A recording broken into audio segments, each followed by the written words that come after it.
पाठ 4। जाह्नवी की डायरी। जाह्नवी की डायरी पाठ का सार। जाह्नवी को डायरी लिखने का शौक है। वह प्रतिदिन सोने से पहले डायरी लिखती है।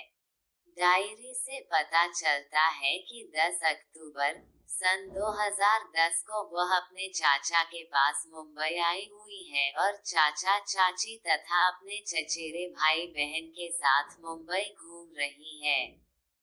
चाचा जी ने मुंबई दर्शन के लिए टूरिस्ट बस में बुकिंग करवा दी। सुबह 8 बजे ये सभी बस में सवार हो गए। बस से इन्होंने Gloria Church, Jehangir Art Gallery, Prince of Wales Museum, Marine Drive, Taraporewala Aquarium, Girgaon, Chowpatty, Hanging Garden, Shri Mahalakshmi मंदिर, हाजी अली, इस्कॉन मंदिर आदि स्थानों को देखा। रात को 8 बजे बस ने इन्हें छत्रपति शिवाजी टर्मिनस के सामने उतार दिया। छत्रपति शिवाजी टर्मिनस को पहले विक्टोरिया टर्मिनस कहा जाता था।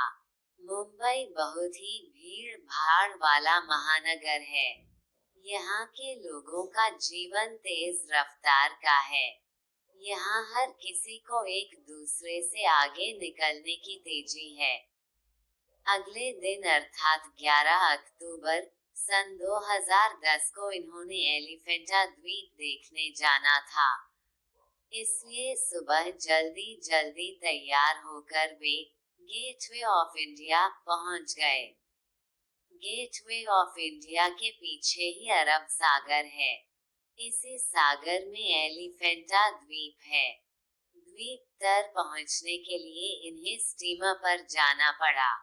पौने घंटे की समुद्री यात्रा के पश्चात ये लोग एलिफेंटा द्वीप पहुंच गए। इसी द्वीप टापू में 1 किलोमीटर तक चलकर ये सभी एलिफेंटा की गुफाओं तक पहुंच गए। इस गुफा के कई प्रवेश द्वार हैं, लेकिन छत एक ही है। इन गुफाओं के मुख्य द्वार पर हाथियों की मूर्तियां बनाई गई थी। इसी कारण इस स्थान और गुफा का नाम एलिफेंटा पड़ गया। धीरे धीरे लोग इसे एलिफेंटा द्वीप के नाम से जानने लगे। इस स्थान की विशेष बात यह है कि एक ही चट्टान को काटकर विशाल गुफाएं तैयार की गई हैं। गुफाओं की दीवारों पर मूर्तियों और चित्रों को बड़ी कलात्मकता से बनाया गया है। गुफा के एक कोने में शिव पार्वती की विवाह की मूर्ति है, तो दूसरी जगह अर्धनारीश्वर की सुंदर मूर्ति है। रावण के कैलाश पर्वत को उठाने वाली मूर्ति भी यहाँ पर है।